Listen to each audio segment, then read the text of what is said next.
आप देख रहे हैं इंडिया टाउन न्यूज, भारत की बात। नमस्कार, स्वागत है आपका इंडिया टाउन न्यूज में और मैं हूं आपके साथ रंजना राज। बुलेटिन की शुरुआत करने से पहले एक नजर आज की खास हेडलाइंस पर। राजनांदगांव में गणेश पर्व के पहले ही दिन 65,000 रुपए की हुई उठाईगिरी। पुलिस प्रशासन पर उठे सवाल, जनता में असुरक्षा का माहौल।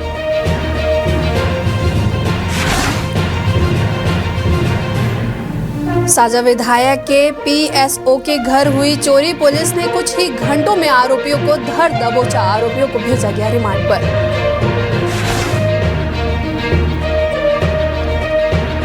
राजनांदगांव में गणेश स्थापना की धूम, भक्ति भाव में डूबा पूरा शहर। चाक चौबंद पर सुरक्षा व्यवस्था, डीजे संचालकों को दी गई सख्त चेतावनी।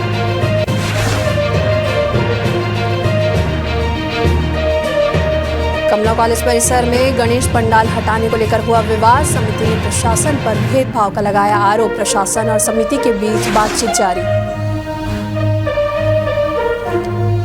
फार्म हाउस में चल रहा था जुआ अड्डा। पुलिस ने मारा छापा। रायपुर, दुर्ग और धमतरी के 16 जुआरी हुए गिरफ्तार। 8 लाख रुपए नगद और 3 लग्जरी कारें हुई जब्त। हेडलाइन के बाद अब खबरें विस्तार से। संस्कार धानी के नाम से पहचाने जाने वाले राजनांदगांव शहर में गणेश पर्व की शुरुआत से पहले ही सुरक्षा व्यवस्था की पोल खुल गई है। दरअसल मूर्ति खरीदने बाजार पहुंचे एक बुजुर्ग से 65,000 रुपए की उठाईगिरी हो गई। यह घटना उस समय हुई जब बाजार में ज्यादा भीड़ नहीं थी, जिससे शहर की सुरक्षा व्यवस्था पर गंभीर सवाल खड़े हो गए हैं। जानकारी के अनुसार पीड़ित बुजुर्ग गणेश उत्सव की तैयारियों के तहत मूर्ति और पूजन सामग्री खरीदने बाजार आए हुए थे। भीड़ का फायदा उठाकर अज्ञात चोरों ने बुजुर्ग के बैग से 65,000 रुपए पार कर लिए। शहर में त्रिनेत्र योजना, सीसीटीवी कैमरे और लगातार पेट्रोलिंग का दावा करने वाली पुलिस के सामने यह घटना सीधे सवाल खड़े करती है। जब कम भीड़ में ऐसी वारदातें हो रही है तो आगामी दिनों में जब भीड़ कई गुना बढ़ेगी तब सुरक्षा की क्या गारंटी होगी। घटना के बाद से आम जनता में भारी असंतोष और भय का माहौल है। लोगों का कहना है कि जब गणेश चतुर्थी के पहले ही दिन इस तरह की घटनाएं होने लगी है तो आने वाले दिनों में त्यौहार के दौरान शांति और सुरक्षा की उम्मीद कैसे की जा सकती है। गणेश पर्व के सीजन शुरू हो गए हैं और इस गणेश पर्व के सीजन के बाद राजनांदगांव के नगर निगम क्षेत्र यानी कि फ्लाईओवर के नीचे में निगम के द्वारा यहाँ पर कुछ दुकानें दिए गए हैं अस्थायी रूप से, ताकि यहाँ पर मूर्तियों की बिक्री की जा सके। मगर सबसे बड़ी घटना यहाँ पर अभी एक वर्तमान में हाल ही में हो चुका है कि एक परिवार के लोग, कुछ लोग यहाँ पर आए हुए थे गणेश भगवान की मूर्ति लेने के लिए, और लेने के बाद जब मूर्ति का पेमेंट यानी कि पैसे दुकानदार को दिए, उसके बाद बाकी के बचत कुछ पैसों को उस वृद्ध आदमी ने अपने जेब में वापस रखा, और वापस रखने के कुछ ही देर के बाद में उस वृद्ध व्यक्ति के जेब से कुछ लोगों ने, कुछ अज्ञात लोगों ने उसके जेब पर हाथ डाल करके पैसे निकाल करके भाग गए।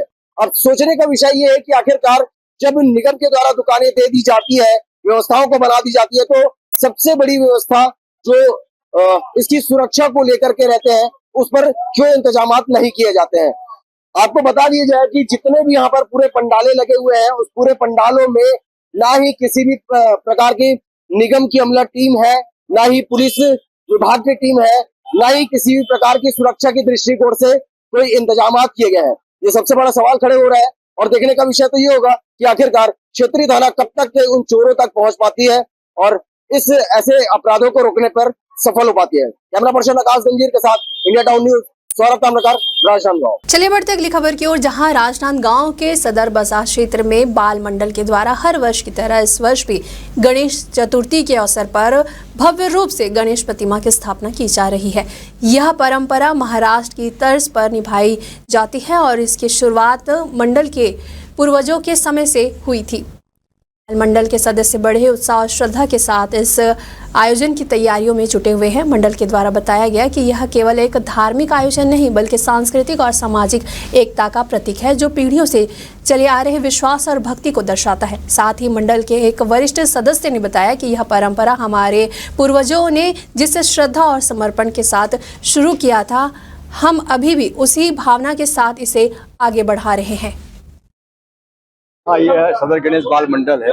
सदर बाजार में गणेश की परंपरा बहुत पुरानी है। 1960 से स्थापना की हमारे बड़े भाई लोग थे, प्रेमचंद जी शर्मा जी, आप बसंत शर्मा, आपके जो पत्रकार मित्र है, उसके पापा के बड़े पापा, मतलब काफी पुराने 1960 से बैठते आ रहा है। और ये पहले राजनांदगांव में ये मराठा और आंध्र प्रदेश से आए वासुदेव पेंटर, ये गणेश के साथ रिद्धि सिद्धि बनाते थे। रिद्धि सिद्धि का था, वो मराठी था वो। आज भी वो मूर्ति बनाते हैं तो रिद्धि सिद्धि मराठी वेशभूषा में मिलेगी। लेकिन चूंकि हम लोग मारवाड़ी बहुल्य क्षेत्र में सदर बाजार में रहते थे, तो आपने सुना होगा दुलीचंद जी बरड़िया, जिन्होंने गणेश को त्योहार को प्रोत्साहन देने के लिए प्रतियोगिताएं शुरू की, इनाम की, तो उनकी भी इच्छा थी और हमारे लोगों की भी इच्छा थी। तो राजस्थानी वेशभूषा में रिद्धि सिद्धि आप देख रहे हैं पूरा, और गणेश जी बिल्कुल दूल्हे के वेश में। ये परंपरा राजस्थानी वेशभूषा की जो सदर बाजार में परंपरा जो शुरू हुई है, और काफी इसको लोगों को भाने लगी। और इसको देखे देखिए अनेक जगह इतने मूर्तियां बनने लगी है गणेश जी की छापा के साथ में, राजस्थानी जोधपुरी छापा बोलते हैं, और रिद्धि सिद्धि मारवाड़ी वेशभूषा में। और बहुत अच्छा है, हम लोग तन मन धन से बनाते हैं, बड़े उत्साह पूर्वक बनाते हैं। बच्चे जितने आप देख रहे हो, मेरे को भी बचपने में, मैं भी 10 साल का था, 8 साल का जब से गणेश में हूँ, और आज इतने बच्चे ठेले में बैठ के आते थे, वो आज मूर्ति उठा रहे हैं। ये परंपरा चली आ रही है, बड़ा अच्छा लगता है गणेश जी का। उसको राजनांदगांव की पहचान ही है, हाकी और हाकी बोलते हैं, हाकी और झांकी। खबर है बालोद जिले से, जहां पुलिस ने जुआ खेलते 16 लोगों को रंगे हाथों गिरफ्तार किया है। यह कार्यवाही ग्राम डंगनिया के एक फार्म हाउस में की गई है, जो बीते कुछ समय से जुआरियों का अड्डा बन गया था। पुलिस ने मौके से 8 लाख रुपए नगद, ताश की गड्डी और 3 लग्जरी कारें जब्त की है। जब्त संपत्ति की कुल कीमत लगभग 20 लाख रुपए आकी गई है। थाना प्रभारी ने बताया कि जुआ खेलने की सूचना मुखबिर के माध्यम से प्राप्त हुई थी। वहीं गिरफ्तार आरोपियों में रायपुर, दुर्ग और धमतरी जिलों के निवासी शामिल है। पुलिस ने सभी के खिलाफ अपराध दर्ज कर लिया है। इसके साथ ही पुलिस मामले में आगे की जांच कर रही है और यह पता लगाया जा रहा है कि इस नेटवर्क में और कौन कौन शामिल है। राजनांदगांव में तीजा पर्व की पावन परंपरा का निर्वहन करते हुए बड़ी संख्या में महिलाओं ने तालाब पहुंचकर फुलेरा को ठंडा किया और अपना उपवास तोड़ा। छत्तीसगढ़ की संस्कृति में विशेष महत्व रखने वाला यह पर्व पति की लंबी उम्र और परिवार की खुशहाली के लिए मनाया जाता है। आपको बता दें कि तीजा को महिलाओं का सबसे बड़ा पर्व माना जाता है। इसकी शुरुआत पहले दिन कड़ू भात से होती है, जिसे खाकर महिलाएं अगले दिन निर्जला उपवास रखती है। इसके बाद दूसरे दिन यानी मुख्य तीजा पर महिलाएं 16 श्रृंगार कर शिव पार्वती की पूजा अर्चना करती है। पूजा के पश्चात परंपरागत रूप से फुलेरा को ठंडा करने तालाब जाती है।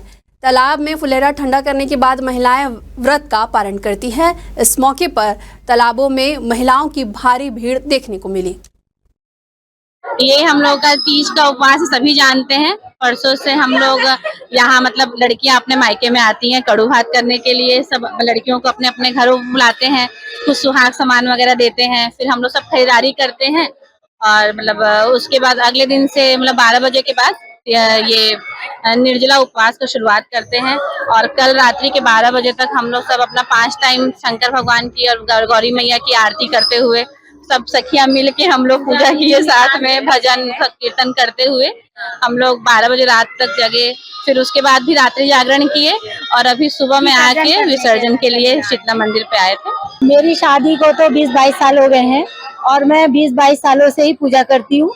और हम लोग को इस पूजा में बहुत ही आनंद आता है, अपने पति के रक्षा के लिए, सुरक्षा के लिए। जैसे अभी मेरे पति बीमार हुए थे, तो मेरे को लगा कि ठीक नहीं हो पाएंगे, लेकिन लगा कि अभी अच्छे हो जाएंगे। इसकी शुरुआत कब से करते हैं आप अपने मायके आके, तो क्या क्या करते हैं? हम लोग निर्जला उपवास रहते हैं, बहनें एक दूसरे को तैयार करते हैं और अच्छे से खाते पीते हैं, खूब एंजॉय करते हैं। क्या क्या और आज पूजा में करते हैं, क्या क्या? हमारे फैमिली में मतलब कढ़ी, दाल, चावल और खरा और कतला, ये सब मिठाइयाँ सब बनाई जाती हैं और बहुत आनंद आता है। राजनांदगांव शहर के कमला कॉलेज परिसर में गणेश उत्सव के लिए लगाए गए पंडाल को हटाने के निर्देश को लेकर विवाद खड़ा हो गया है। वहीं प्रशासन के द्वारा पंडाल हटाने को कहे जाने पर समिति के सदस्यों और कॉलेज प्रशासन के बीच तीखी बहस हुई है। आपको बता दें कि गणेश उत्सव समिति का कहना है कि शहर में कई अन्य स्थानों पर सड़कों के किनारे या बीच में पंडाल लगे हैं, लेकिन वहां भी किसी प्रकार की कोई कार्यवाही नहीं की जा रही है। हमें टारगेट किया जा रहा है, जबकि बाकी जगहों पर प्रशासन आंखें मूंदे हुए है। प्रशासन का तर्क है कि कॉलेज परिसर शैक्षणिक गतिविधियों के लिए आरक्षित क्षेत्र है और पंडाल के कारण विद्यार्थियों को आने जाने में दिक्कत हो रही है। फिलहाल प्रशासन और समिति के बीच बातचीत जारी है और उम्मीद की जा रही है कि जल्द ही किसी समाधान पर पहुंचा जाएगा। राजनांदगांव में गणेश चतुर्थी के पावन अवसर पर गणेश स्थापना को लेकर भारी उत्साह देखने को मिल रहा है। सुबह से ही श्रद्धालु गणपति बप्पा की मूर्तियां लेकर पंडालों और घरों की ओर रवाना हो रहे हैं। गणपति बप्पा मौर्य के जयकारों से पूरा वातावरण भक्तिमय हो गया है। शहर के अलग अलग इलाकों में रंग बिरंगे पंडाल सजाए गए हैं, जहां भगवान गणेश की स्थापना की जा रही है। भक्ति भाव और उल्लास के साथ लोग ढोल नगाड़ों की धुन पर नाचते गाते अपने आराध्य को घर और सार्वजनिक पंडालों पर ले जा रहे हैं। इस भव्य आयोजन को देखते हुए प्रशासन ने सुरक्षा के पुख्ते इंतजाम किए हैं। जगह जगह पुलिस बल तैनात किया गया है ताकि आयोजन शांतिपूर्ण ढंग से संपन्न हो सके। ट्रैफिक व्यवस्था को भी सुचारू बनाए रखने के लिए विशेष प्रबंध किए गए हैं। वहीं ध्वनि प्रदूषण को लेकर प्रशासन पूरी तरीके से सतर्क है। डीजे संचालकों को साफ निर्देश दिया गया है कि निर्धारित ध्वनि सीमा का पालन करें, अन्यथा सख्त कार्रवाई की जाएगी। नगर निगम और पुलिस विभाग की टीम मिलकर लगातार निगरानी कर रही है। पिछले 17 वर्षों से मैं अपने घर में गणपति जी को विराजमान कर रहा हूँ और हर साल जो है खुशियों का मौका होता है जो गणेश जी हमारे घर आते हैं। इससे घर में आनंद उत्साह बना रहता है और हिंदू धर्म के अनुसार तो हर घर में बैठाना चाहिए। आप मिट्टी की मूर्ति बैठाते हैं? ये मिट्टी के बैठाते हैं। 16 सालों से आप बैठा रहे हैं, उस समय के और अभी के रेट में क्या फर्क दिखता है? और रेट में तो फर्क आया है, पहले कम था, अब ज़्यादा होता जा रहा है और आगे और ज़्यादा होगा। महंगाई की मार दिखती गणेश जी? बिल्कुल दिख रही है, गणेश जी भी नहीं छूटे उसमें महंगाई की मारों में। हम लोग अभी गणपति बप्पा लेने आए थे। आज बहुत शुभ दिन है क्योंकि आज हमारे गणपति बप्पा आने वाले हैं सबके घर। और पूरे क्या तैयारी की है आपके घर में? अपने घर में पूरे सजावट के लिए पूरा इनके जमाए रखे हैं। हम अपने घर में सब कुछ तैयारी करके रखे हैं। बप्पा का कैसे करोगे स्वागत? बप्पा का हम लोग ढोलक बजवा के स्वागत करेंगे। हमारे घर में गणेश उत्सव विगत 50 वर्षों से लगातार जारी है। 2 दिन पहले ही हमने घर की सफाई की। गणेश जी के स्थान की जहाँ गणेश जी की स्थापना होती है उस जगह को हमने स्वच्छ लिपा पोता और अच्छे से सजाया, फूलों से बंदरबार बंधाई और गणेश जी को आज शुभ मुहूर्त पे, जो शुभ मुहूर्त है 11:30 से लेकर 1:30 बजे 1:20 बजे तक का हम स्थापित करने जा रहे हैं। विगत 50 वर्षों से मेरा परिवार गणेश जी की मूर्ति की स्थापना कर रहा है और पूरे धूमधाम से जो है हम पूरे 10 दिन गणेश जी की पूजा अर्चना करते हैं और अपने भजन श्याम भजन कीर्तन करके गणेश जी को रिझाने की कोशिश करते हैं। आज जो कुछ हम हैं वो गणेश जी की कृपा है। मेरा पूरा परिवार गणेश जी की कृपा से ही आज फल फूल रहा है। हमारे द्वारा लगातार हमारी पूरी टीम है, माननीय निर्देशन में हम लोग लगातार सभी गणेश पंडालों में पहुंच रहे हैं। उन्हें सुरक्षा के उपाय, रोड जो आम रोड है उसको कम से कम घेर के अपने प्रतिमा स्थापित करने, सुरक्षा के दृष्टिकोण से लगभग हमारे पास में 100 से 150 जवान हैं जिनकी अलग अलग टीमें बनाई गई हैं। बाइक पेट्रोलिंग है, पैदल पेट्रोलिंग है, ड्रोन कैमरे से निगरानी हो रही है। अभी प्रोजेक्ट नेत्र चल रहा है, उसके माध्यम से भी हमारे पास में हमने कैमरे लगाए हुए हैं। तो सुरक्षा और सौहार्दपूर्ण त्यौहार मनाया जाए, इसको लेके हम सभी गणेश पंडालों में पहुंच रहे हैं, उन्हें आवश्यक संदेश दे रहे हैं। डीजे को लेकर भी हमने अभी मीटिंग रखी, हमने डीजे वालों की भी मीटिंग ली है, उन्हें भी समझाया गया है कि माननीय कोर्ट का जो निर्देश है उसका आप अक्षरांश पालन करिए और कम से कम उनके निर्देशों का पूर्णतः पालन किया जाए, ऐसा होता है। चलिए बढ़ते अगली खबर की ओर, जहां गणेश चतुर्थी से पहले राजनांदगांव जिले में सुहागन महिलाओं के द्वारा पारंपरिक रूप से किया जाने वाला करु भात व्रत श्रद्धा और भक्ति भाव के साथ मनाया गया। इस अवसर पर महिलाओं ने अपने परिवार के सुख शांति, पति की दीर्घायु और संतान की रक्षा के लिए निर्जला उपवास रखा। व्रत के एक दिन पहले महिलाएं करु भात ग्रहण करती है और अगले दिन सुबह से बिना जल ग्रहण के उपवास रखती है।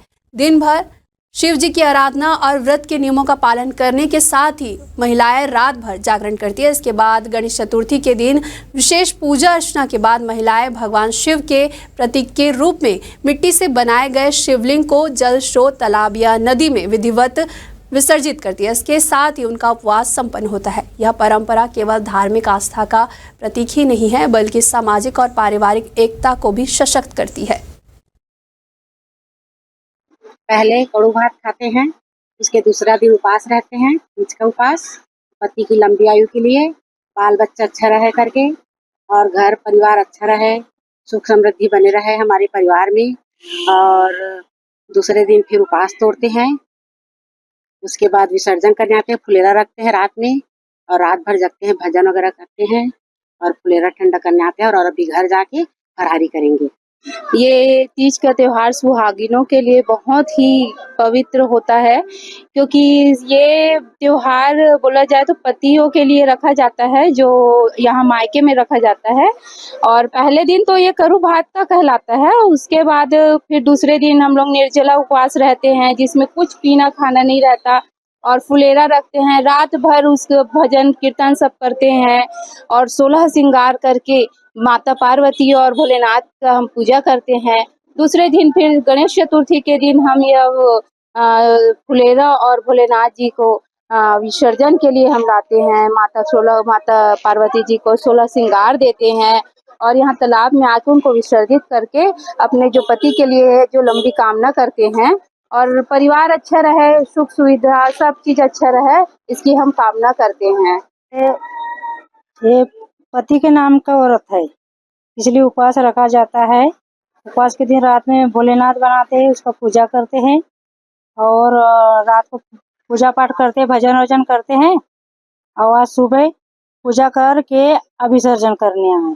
कड़ी उपवास होती है, इसमें पानी भी नहीं पीना रहता है, कुछ भी नहीं, सिर्फ उपवास ही रहना है, कुछ नहीं खाना पीना नहीं, पानी तक नहीं पीना है, एकदम कड़ा उपवास होता है तीज उपवास। तीज का पर्व छुई खदान सहित आसपास के क्षेत्रों में श्रद्धा, भक्ति और धार्मिक उत्साह के साथ मनाया गया। इस मौके पर सुहागिन महिलाओं ने भगवान शिव और माता पार्वती की पूजा कर निर्जला व्रत रखा और अखंड सौभाग्य की कामना की।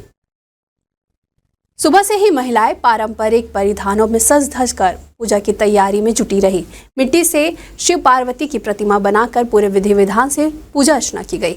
पंडित आचार्य के अनुसार इस बार तीज 4 विशेष शुभ योगों के साथ पड़ा है, जिससे इसका धार्मिक महत्व और भी ज्यादा बढ़ गया है। इस पर्व को लेकर बाजारों में भी खासा उत्साह देखने को मिला। इसके साथ ही पर्व के दूसरे दिन महिलाओं ने घर के आंगन में बनाए गए फुलेरा की पूजा कर नदी और तालाबों में जाकर शिव पार्वती प्रतिमाओं का विधिवत विसर्जन किया।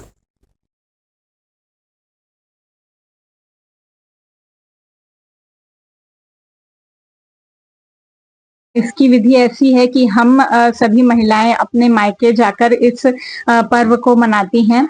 वहां हम सुबह से ही स्नान करके पार्वती मैया शिव जी की पूजा करते हैं और उसके बाद दिन भर निर्जला व्रत रखते हैं, अर्थात हम इसमें जल भी ग्रहण नहीं करते। यह व्रत अपने पति की लंबी आयु की कामना के साथ की जाती है और हम सभी महिलाएं सौभाग्यशाली रहें इस व्रत के द्वारा, ऐसी कामना करके हम पूरे हर्षोल्लास के साथ इसकी पूजा करते हैं। इसमें घर में फुलेरा की स्थापना की जाती है। फुलेरा की पूजा रात में की जाती है और फिर दूसरे दिन सुबह उठकर उसका तालाब में विसर्जन किया जाता है। उसके बाद हम पारण करते हैं। पूरे एक वर्ष हम तीज पर्व का इंतजार करते हैं। हमारे लिए एक पर्व है, एक त्यौहार है, जिसमें हम एक दिन पहले अपने मैके आ जाते हैं, जिसमें करू भात खा के इस व्रत को स्टार्ट करते हैं, शुरू करते हैं और शंकर जी की आराधना करते हैं। और ये पर्व में हम शंकर जी के पूरे सह परिवार की आराधना करते हैं और ये पर्व हम पूरे साल भर इंतजार करते हैं। क्या नियम है, क्या महत्व है, बताओ। इसका नियम ये है, सुबह उठ के नहा धो के भगवान जी की पूजा अर्चना करते हैं। शाम पे फुलेरा सजाते हैं, जिसमें हम अपनी साड़ियाँ, नई साड़ियाँ रखते हैं और भगवान जी पर नीचे बालू से शंकर जी की शिव पार्वती, हाँ, शिव पार्वती जी की पार्थिव शिवलिंग बनाते हैं, जिसमें भगवान जी की पूजा अर्चना करते हैं, अपने पति की लंबी आयु के लिए प्रार्थना करते हैं और सुबह तक हम इसी फुलेरे में ही बैठ के भजन कीर्तन करते हैं। प्रधानमंत्री फसल बीमा योजना के नाम पर खैरागढ़ के ग्राम थोथा और काले गोंदी में बड़ा फर्जीवाड़ा सामने आया है। ग्रामीणों का आरोप है कि सत्ता पक्ष से जुड़े सक्रिय कार्यकर्ता अनीश गौतम और उनकी पत्नी भूमिका ठाकुर ने किसानों की जमीन को फर्जी तरीके से अपना दिखाकर बीमा कराया और लाखों रुपए का क्लेम हड़प लिया है। मामले की गंभीरता का अंदाजा इसे बात से लगाया जा सकता है कि जिन जमीनों पर बीमा किया गया है उनमें से कुछ सरकारी और चारागाह की जमीनें थी। इस संगठित फर्जीवाड़े से नाराज सैकड़ों ग्रामीण विधायक यशोदा वर्मा के नेतृत्व में कलेक्टर कार्यालय पहुंचे और जोरदार प्रदर्शन करते हुए ज्ञापन सौंपा है। वहीं ग्रामीणों ने दोषियों के खिलाफ FIR दर्ज करने, गबन की गई बीमा राशि की वसूली और इस गड़बड़ी में शामिल अधिकारियों और कर्मचारियों की उच्च स्तरीय जांच की मांग की गई है। हम लोग आज मेरे जनपद क्षेत्र का गांव है धोधा और काले गोंदी, तो ये दोनों गांव में बीमा क्लेम की राशि अंतरित होने के बाद में पता चला कि धोधा में कुछ किसान ऐसे हैं जिसके नाम में ज़मीन नहीं, उसको भी बीमा की राशि प्राप्त हुई है। तो ये मामला थोड़ा संदिग्ध नज़र आया और उसमें हम लोग फिर सामने आकर के आवेदन माननीय कलेक्टर महोदय को प्रेषित किए हैं। ये कब से आया शिकायत? ये शिकायत अभी ये पहले भी रहा है? इसके पहले भी ऐसा पता चल रहा है कि विगत 4-5 वर्षों से ये खेल चल रहा है। अब वो काफ़ी उपलब्ध होने के बाद में हम लोगों को पता चलेगा कि वो मामला वास्तविकता में है क्या। आज हम लोग यहाँ पर आए हैं, हमारे छुई खदान ब्लॉक के धोधा गांव का मामला है और साथ में वहाँ पड़ोसी गांव काले गोंदी का भी मामला है और यहाँ हमारे धोधा के सारे किसान लोग यहाँ पर आए हैं। वहाँ का मामला ये है कि वहाँ के सब लोग किसान हैं लेकिन इनको बीमा नहीं मिल पाता है, इनका बीमा किसी दूसरे को मिल पाता है। इस टाइप से आया देखा बीमा, तो इन लोगों ने हमारे पास आए और बोले कि हमको कलेक्टर के पास मिले, हमको बीमा नहीं मिले, हमारे बीमा का नाम किसी दूसरे को मिल जाता है।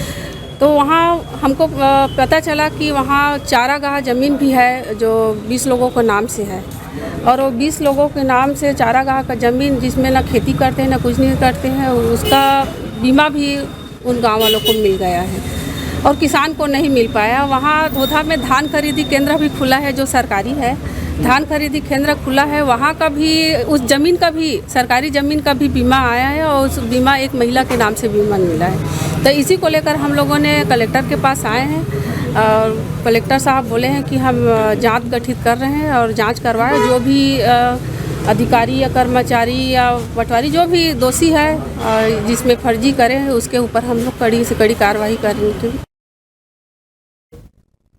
वक्त हो चुका है एक छोटी सी ब्रेक का। खबरें और भी है, बने रहिए इंडिया टाउन न्यूज के साथ। अब खबर आपकी उंगलियों पर, हर खबर पर हमारा नजरिया। इंडिया टाउन न्यूज, भारत की बात। कभी कभी चेहरे का छुपा दर्द दुनिया नहीं देख पाती है। दाग, मुहासे, झाइयां सब आपके आत्मविश्वास को कम कर देता है, पर अब नहीं, क्योंकि Rukhsana glow and fair face pack जो दे आपकी स्किन को वो प्यार जो सिर्फ प्रकृति दे सकती है। हर लेयर को साफ करे, हर दाग को करे हल्का और आपकी मुस्कान फिर से लौटाए, because you deserve to glow naturally. Rukhsana herbal beauty product Amazon, Meesho और फ्लिपकार्ट में भी उपलब्ध। ब्रेक के बाद आप सभी का स्वागत है। चलिए बढ़ते अगली खबर की ओर। बेमेतरा जिले के साजा में एक सनसनीखेज वारदात सामने आई है, जब क्षेत्रीय विधायक ईश्वर साहू के निजी सुरक्षा अधिकारी के घर चोरी की घटना हुई। मामला की गंभीरता को समझते हुए बेमेतरा पुलिस अधीक्षक खुद मौके पर पहुंचे और सख्त निर्देश जारी किए हैं। पुलिस अधीक्षक ने घटना की गंभीरता को देखते हुए तत्काल साइबर सेल और आसपास के थाना चौकियों की टीमें गठित की है। टीमों ने तेजी से काम करते हुए कुछ ही घंटों में आरोपियों की पहचान कर ली है और उन्हें गिरफ्तार कर लिया है। पकड़ाए गए आरोपियों के नाम सुरेश निर्मलकर और ओम यादव है। पुलिस ने दोनों को हिरासत में लेकर पूछताछ की है, जिसके बाद उन्हें न्यायालय में पेश कर रिमांड पर भेज दिया गया है। मामला साझा थाने से जुड़ा हुआ है। कल रात्रि 25 अगस्त की रात लगभग 9 बजे के सीएफ आरक्षक के ओम साहू से घर में एक चोरी हुई थी और रात्रि को सूचना मिली हुई थी। सुबह रात्रि से ही पुलिस पार्टी इसका तस्दीक में लग गई थी, चोरों के तस्दीक में। सुबह होते ही यहाँ पे थाने का बल और क्राइम की टीम चोरों की तलाश में लग गई थी। चोरों को लगभग 2-3 घंटे की खोजबीन के बाद पकड़ लिया गया और दोनों चोर साजा के निवासी हैं। वो पहले का नाम है सुरेश उर्फ सोनू निर्मलकर, जिसका उम्र है 23 साल। दूसरा है ओम यादव उर्फ पिट्ठल, उम्र 19 साल। दोनों ने अपने चोरी की घटना को एक्सेप्ट कर लिया है। दोनों यहाँ के साजा के ही वार्ड नंबर 13 के निवासी हैं और चोरी के सामान की जब्ती की जा चुकी है। हमारे खास बुलेटिन खबरें राजनांदगांव में फिलहाल इतना ही। मुझे दीजिए इजाजत, नमस्कार। आप देख रहे हैं इंडिया टाउन न्यूज, भारत की बात।